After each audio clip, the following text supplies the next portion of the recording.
Yes, I think a correction in the market has been overdue for quite some time. The US dollar has been very oversold and stocks have been very overbought for more than a month.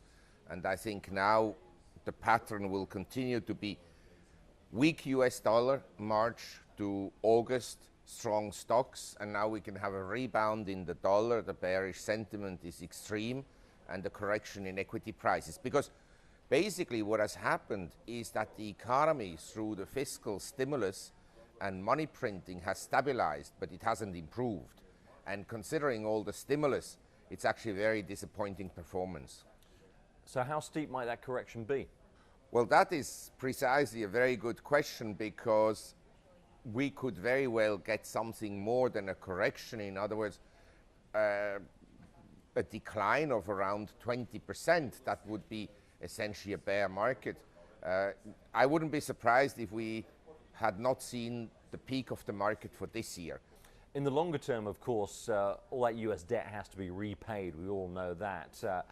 CLSA was suggesting the S&P 500 would have to drop to about 400. What's your view?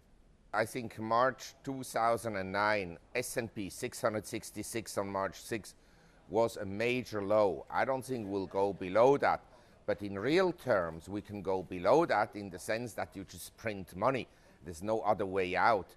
I don't think they can take the stimulus packages back. In other words, the fiscal deficit next year will be at least the same as this year, around $2 trillion. And I think monetization will continue. And in my opinion, over time, it will increase. Meanwhile, after a year or so of relative stability, gold prices did recently move higher, but not by very much. What's your outlook there? In my opinion, the gold price, like equities, should correct. We had probably a false breakout on the upside. I wouldn't worry about this. I keep my gold. I'm not selling it.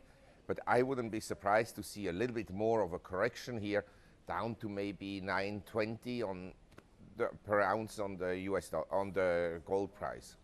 You also wrote 5 years ago that China is aware that it will take a hit on its US dollar holdings, but that's a small price to pay for the technology transfer which it needs. Is that the way things are panning out? I mean, basically for the last 8 years, if you look at the world, where has capital spending occurred? Capital spending has mostly occurred in Asia, in China, India, in terms of knowledge transfer and high-tech transfer, and in Eastern Europe, Latin America, and so forth. But not capital spending has been very disappointing in the United States. So the Chinese, it is true, they have large dollar holdings and they will lose money on these holdings. But at the same time, they've got the technology and they've got the know-how and they've got the factories.